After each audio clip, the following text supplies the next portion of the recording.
তো আজকে নতুন একটি রোবট নিয়ে আলোচনা করব। এই রোবটটি আমার কাছে অনেক ভালো লেগেছে এবং ব্যাক টেস্ট করে দেখলাম, রোবটটির রিভিউটাও দেখলাম আমি অনেক ভালো।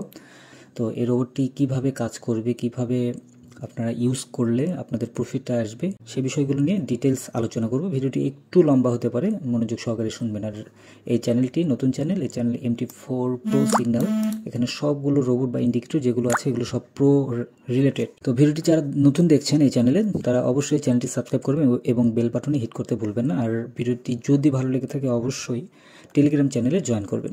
তো চলুন তাহলে দেখা যাক। তো সর্বপ্রথম রোবটের নামটা আমি বলি, এটা হচ্ছে pips master AI, pips master. তো এখানে আপনারা যখন সেটিং করবেন রিয়েল যেই মার্কেট প্লেস আছে সেই মার্কেটে যখন সেটিং করবেন, সেই সেটিংয়ের বিষয়টা আমি বলে দিই। এখানে লট সাইজ আপনারা চাইলে এখানে বাড়িয়ে নিতে পারেন, আর যদি লট সাইজ কম রাখেন এখানে 0.02 অথবা 0.05 দিলে আপনাদের প্রফিট অনেক বেশি আসবে, বাট আপনাদের রিস্কের পরিমাণটাও কিন্তু বেশি হবে। আর মাল্টিপল যেটা এখানে আপনি চাইলে এখানে আপনি বাড়িয়ে দিতে পারেন, এবং ডিস্টেন্স এটাও আপনি চাইলে বাড়িয়ে দিতে পারেন, এবং ম্যাক্সিমাম মার্কেট অ্যাঙ্গেল যেটা আছে এটা 99 দেওয়া আছে, এটা চাইলে আপনি কমাইয়ে নিয়ে আসতে পারেন, বাড়িয়ে নিয়ে আসতে পারেন। এটা সম্পূর্ণ আপনার নিজের ইকুইটির উপরে ডিপেন্ড করবে।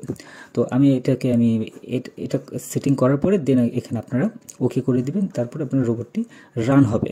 তো এখন এটিকে ব্যাক টেস্ট করব। ব্যাক টেস্ট করার জন্য আমি সরাসরি টেস্টারে চলে আসি। টেস্টার থেকে আমার রোবট যেটা আছে, রোবটটি এখানে সেট আপ করা আছে, এবং এখানে ইকুইটিটা এখানে 2000 দিলাম। আপনি 2000 এটা দেওয়ার এটার কারণ হচ্ছে আপনি চাইলে $20 দিয়ে আপনি 2000 পর্যন্ত, মানে $20 দিয়ে আপনি 2000 যে সেন্ট অ্যাকাউন্ট আছে সেখানে আপনি সেট আপ করতে পারেন। আর আপনার যদি ব্যালেন্স বেশি থাকে তাহলে আপনি সরাসরি 2000ই ব্যালেন্স ডিপোজিট করতে পারেন। তো অবশ্যই আপনারা আগে ডেমোতে টেস্ট করে দেখবেন, যদি স্যাটিসফাই মনে করেন দেন আপনারা রিয়েল অ্যাকাউন্টে করতে পারেন। তো এখন এখানে দেখুন এখানে আগস্টের 1 তারিখ দিলাম, আরও আগেও দেওয়া যেতে পারে। জাস্ট টেস্টিংয়ের জন্য এখানে দিলাম, এবং এখানে টুডে দিলাম লাস্ট, এবং এভরি ট্রিক দেখব যে এই রোবটটি কীভাবে কাজ করে। তো এখন এটাকে USDতে এখানে সেট আপ করেছি। তো আপনারা চাইলে আরও অন্য যে পেয়ারগুলো আছে সেই পেয়ারগুলোতেও আপনারা সেট আপ করতে পারেন। সেই পেয়ারগুলোতে দেখবেন যে সাইডওয়ে হয়ে আছে, বা মোটামুটি মার্কেট একটা নির্দিষ্ট একটা রেঞ্জের মধ্যে আছে, সেই অবস্থাতে কিন্তু আপনারা দিতে পারেন। আমি এখানে স্টার্ট দিলাম। তো এখন এটাকে একটু স্লো করে দিই। তো এখানে দেখুন অলরেডি কিন্তু এখানে এন্ট্রি নিয়েছে। এখানে এন্ট্রি নেওয়ার যে সিস্টেমটা সেটা দেখুন, আপনারা একটু খেয়াল করে দেখুন। তো এই যে এখানে একটা বাই এন্ট্রি নিয়েছে, এবং এই যে এই পজিশনে দেখুন এখানে আপনারা দেখতে পাচ্ছেন, এখান থেকে কিন্তু মার্কেট যখন সেল এন্ট্রি আসার পরে কিন্তু এই পজিশনে কিন্তু অনেকগুলো ট্রেড কিন্তু এখানে ক্লোজ করেছে। আমি এখানে স্পিডটা কমিয়ে দিয়েছি, যার কারণে ক্লিয়ার বুঝতে পারছেন না। তো মার্কেটে এখন যেই মার্কেটটা ওপেন হয়ে আছে, এখানে দেখুন এখানে একটা বাই এন্ট্রি নিয়েছে, তারপরে আবারও বাই এন্ট্রি নিয়েছে। এখানে একটা ডিস্টেন্স আছে, এই ডিস্টেন্সের মধ্যে কিন্তু বাই এন্ট্রি নিয়েছে, এবং তারপরে আবারও বাই এন্ট্রি নিয়েছে। এখানে নিয়েছে মার্কেট অ্যাঙ্গেল সিস্টেম অনুযায়ী কিন্তু এখানে নিয়েছে, কারণ এখান থেকে মার্কেট আপে যাওয়ার চান্সটাই অনেক বেশি আছে। এবং নিচে দেখুন এখানে আপনি দেখতে পাচ্ছেন এখানে একটা সেল এন্ট্রি কিন্তু দেওয়া আছে, এখানে সেল অটো কিন্তু দিয়েছে। এই রোবটটি সম্পূর্ণ অটোই কাজ করবে, এবং সেল এন্ট্রি যেহেতু এখানে আছে, এখান থেকে মার্কেট যত উপরে যাবে ওখান থেকে কিন্তু আবারও একটা সেল এন্ট্রি নেবে। আমি একটু ফাস্ট করে দিই, তাহলে বুঝতে পারবেন। আচ্ছা, এখানে মোটামুটি ফাস্ট আছে। এখন আপনারা এখান থেকে দেখতে পাচ্ছেন এখানে সেল এন্ট্রিতে কিন্তু তারা রোবটটি কিন্তু প্রফিট এখানে করেছে সেল এন্ট্রিতে। তো এখান থেকে এই যে ডাউনের দিকে চলে আসছে, মোটামুটি অনেক ডাউনে আসছে, মার্কেটের যে ট্রেন্ড সেই ট্রেন্ড অনুযায়ী কিন্তু ও কিন্তু সেল এন্ট্রিটা নিয়েছে। তো এখন এখান থেকে বাই এন্ট্রিতে অলরেডি গিয়েছে। আমি এটাকে একটু ফাস্ট করে দিই। আচ্ছা, আমি ফাস্ট করে দিয়েছি। এখন দেখুন এখানে কিভাবে কাজ করছে আপনারা একদম ক্লিয়ার বুঝতে পারবেন। এই যে দেখুন এখানে এই পজিশনে দেখুন, এখানে একটু পোস্ট করলাম।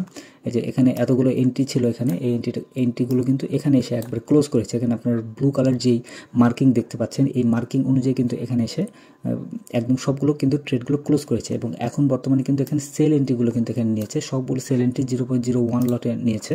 এখন এখান থেকে দেখা যাক কতদূর পর্যন্ত যায়। আমরা সাধারণত ম্যানুয়ালি যদি ট্রেডিং করি সেই ক্ষেত্রে কিন্তু দেখা যায় যে একটা সেন্টিমেন্টাল প্রবলেমের মধ্যে ফেস করি, ইমোশন কন্ট্রোল করতে পারি না, যার কারণে লসের পরিমাণটা আছে। তো এখানে আমি আবারও দিলাম, দেখা যাক এটা কতদূর পর্যন্ত যায়। আর এখানে আমি টাইম ফ্রেমটা ব্যবহার করেছি, এখানে 15 মিনিট টাইম ফ্রেম ব্যবহার করেছি, এবং 15 মিনিট অনুযায়ী কিন্তু মার্কেট এখানে এন্ট্রি দিচ্ছে। এখানে প্রত্যেকটা ডিস্টেন্স অনুযায়ী কিন্তু এখানে এন্ট্রি নিচ্ছে। তো এখন এটাকে আমরা ফলো করব যে অ্যাকচুয়ালি কোথায় কোথায় এন্ট্রিগুলো নিল এবং কোন পজিশন থেকে সে চলে আসলো। এখানে একটা জিনিস খেয়াল করে দেখুন, আমি দেখাই এখানে আমাদের ধরুন এখানে লাস্ট একদম নিচে যেই সেল এন্ট্রিটা আছে এখান থেকে এই পর্যন্ত প্রায় 225 পিপসের মতো মার্কেট আপ। এক কথায় আমরা যদি ম্যানুয়ালি যদি কোনো একটা এন্ট্রি দেই এখানে এবং এখান থেকে যদি মার্কেট উপরে উঠে যায়, এই মার্কেট নিচে না আসা পর্যন্ত কিন্তু এখানে মানে ক্লোজ করতে পারবো না। তো এটা একটা লং টাইমের একটা ব্যাপার হয়ে দাঁড়ায়। তো এখানে কিন্তু দেখুন প্রত্যেকটা কিন্তু অনেকগুলো কিন্তু এখানে এন্ট্রি নিয়েছে, এখানে অনেকগুলো এন্ট্রি নিয়েছে। তো এখন মার্কেট এখান থেকে ডাইরেক্ট যে এখানে আসবে, এখানে আসার কোনো প্রয়োজন নেই, মাঝপথেই হয়তো ট্রেডগুলো সবগুলো ক্লোজ করে দেবে, যে অলরেডি মার্কেট কিন্তু ডাউনের দিকে চলে আসছে। তো আমি মনে করছি যে এই পজিশনে আসলে হয়তো মার্কেট ক্লোজ করতে পারে। তো এখন দেখি আসলে কোন পজিশনে আসলে মার্কেটে ক্লোজ করতে পারে। তো আমরা একটু ফলো করি যে এ আসলে কীভাবে ট্রেডগুলো নিচ্ছে, এই ট্রেডগুলো অ্যাকচুয়ালি ক্লোজ করতে পারবে কি পারবে না সেটা আমরা দেখি। তো আপনার একটা জিনিস খেয়াল রাখবেন যে শুধুমাত্র রোবট আপনার কাছে থাকলে যে আপনি প্রফিট করতে পারবেন বিষয়গুলো কিন্তু এমন না। আপনাকে মার্কেটটা বুঝতে হবে যে কোন উইকে বা কোন মান্থে আপনি রোবটটা সেট করে রাখলে বা কোন ডেতে রোবটটা সেট করে রাখলে আপনাদের প্রফিট আসবে, এই বিষয়টা কিন্তু মাথায় রাখতে হবে। আপনি এমন যদি করেন যে আপনি একটা রোবট আপনি সেটিং করে রাখলেন আর দিনের পর দিন আপনি প্রফিট নিয়ে আসবেন, এটা কিন্তু আপনি কখনোই করতে পারবেন না। এটাকে মানে রোবট চালানোর জন্য আপনাকে অ্যানালাইসিস করতে হবে।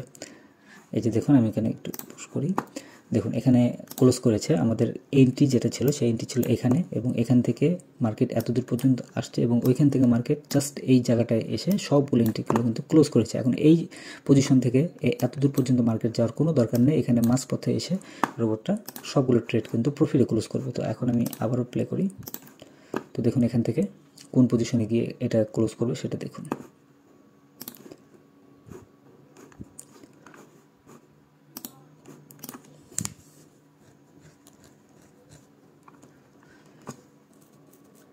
যে কোনো ট্রেড আপনার একটা জিনিস মাথায় রাখবেন যে প্রত্যেকটা ট্রেডই কিন্তু আপনি ম্যানুয়ালি যদি এন্ট্রি দেন সেই ক্ষেত্রে লসে কিন্তু প্রথমের দিকে কিন্তু লসে যাবে, পরবর্তীতে গিয়ে হয়তো আপনার প্রফিটের দিকে আসবে। তো এই ধৈর্যটা কিন্তু আপনাকে ধরতে হবে, এই ধৈর্যটা না ধরলে কিন্তু আপনার প্রফিটের চেহারা কখনোই আপনি দেখতে পারবেন না। তো এখানে দেখুন মার্কেট এই যে এখানে মার্কেট আপে যাচ্ছে ডাউনে আসছে, তো এই আপ অ্যান্ড ডাউনের মধ্যে কিন্তু কিন্তু বাই সেল কিন্তু সব দিকে কিন্তু এন্ট্রি নিচ্ছে। তো এখানে দেখুন এটা সেলের এন্ট্রিগুলো এখানে রেড কালার ছিল, রেড কালার এখানে এসে প্রফিটে ক্লোজ করেছে এবং বাইরের এন্ট্রি এখানে এসে কিন্তু প্রফিটে সবগুলো কিন্তু অ্যাভারেজে কিন্তু প্রফিটে ক্লোজ করেছে। তো এখন আবারও এখানে সেল এন্ট্রি নিয়েছে, এই সেল এন্ট্রি কিন্তু এত দূর পর্যন্ত আসার দরকার নেই, একদম এইখান থেকে এখানে কিন্তু সেল এন্ট্রিগুলো কিন্তু প্রফিটে ক্লোজ করে দেবে। আমি মনে করছি এখানে লাস্ট এই পজিশনে আসলে হয়তো সেল এন্ট্রিগুলো ক্লোজ করবে, আর যদি ক্লোজ না করে সেই পর্যন্ত আপনাকে অপেক্ষা করতে হবে যে কোন সময় এসে ক্লোজটা করবে। তো এখানে দেখুন বাই এন্ট্রি নিচ্ছে, এখানে আবার বাই এন্ট্রিগুলো আছে যে নিচে, এই যে দেখুন সেল এন্ট্রিগুলো কিন্তু এখানে ক্লোজ করে দিয়ে দিল। আবারও এখানে কিন্তু ট্রেডিং কিন্তু আবারও নিয়েছে, এখানে আরও অনেকগুলো ট্রেড কিন্তু এখানে নিয়েছে, আপনারা দেখতে পাচ্ছেন এখানে বাই এবং সেল সবগুলো নিয়েছে। এই পজিশনে এসে দেখুন, এই জায়গাটায় দেখুন, তাহলে বুঝতে পারবেন এখানে আবারও সেল এন্ট্রি নিচ্ছে। তো প্রত্যেকটা ট্রেডগুলোই অ্যাভারেজে লাভ লস মিলিয়ে টোটাল ইকুইটি আপনাকে বাড়াবে, অলওয়েজ ইকুইটি বাড়াবে। এখানে অলরেডি দেখুন এখানে কয়দিনের ব্যাপার, 2 দিন হয়তো হোল্ড করেছিল, 2 দিনের মধ্যে এখানে কিন্তু ক্লোজ করেছে এবং এই জায়গাটায় কিন্তু ক্লোজ করেছে। এখানে একটা জিনিস খেয়াল করে দেখুন, এই যে এখানে বাই এবং সেল দুইটাই কিন্তু আছে, এখানে রেড কালার এবং ব্লু কালার যেই মার্কিং করা আছে দেখুন এর মধ্যেই কিন্তু বাই এবং সেল দেওয়া আছে এবং এই যে এখানেও দেওয়া আছে, এই পজিশনগুলোতেও দেওয়া আছে। তো এখন মার্কেট আপের দিকে যাচ্ছে, এখন এইখান থেকে আবারও মার্কেট ডাউনে আসবে, এই ট্রেডগুলো কিন্তু আবারও ক্লোজ করবে। তো এই সিস্টেমটা আমার কাছে অনেক ভালো লেগেছে, কারণ এখানে মার্কেটের যে ট্রেন্ডিং আছে সেই ট্রেন্ডিংয়ের উপর ভিত্তি করে এখানে বাই এবং সেল এখানে বসিয়ে দিচ্ছে এবং এর ভেতরেই আপনার ইন্ডিকেটর সেট আপ করা আছে যে মার্কেটের ট্রেন্ডটা কখন কোন দিকে আছে সেই অনুযায়ী কিন্তু মানে এন্ট্রি নিচ্ছে। আর এখানে সাপোর্ট এবং রেজিস্ট্যান্সেরও কিছু ব্যাপার আছে, সাপোর্ট রেজিস্ট্যান্স ধরে কিন্তু এখানে এন্ট্রি নাই। আর অবশ্যই আপনারা যারা ট্রেড যারা নেবেন, যেমন ধরুন এখানে এই যে সেল এন্ট্রিগুলো নিচ্ছে, বাই এন্ট্রি কিন্তু এখন ধরেন এই যে এখন এসে বাই এন্ট্রিগুলো কিন্তু এখানে নিচ্ছে, আপনি দেখতে পাবেন।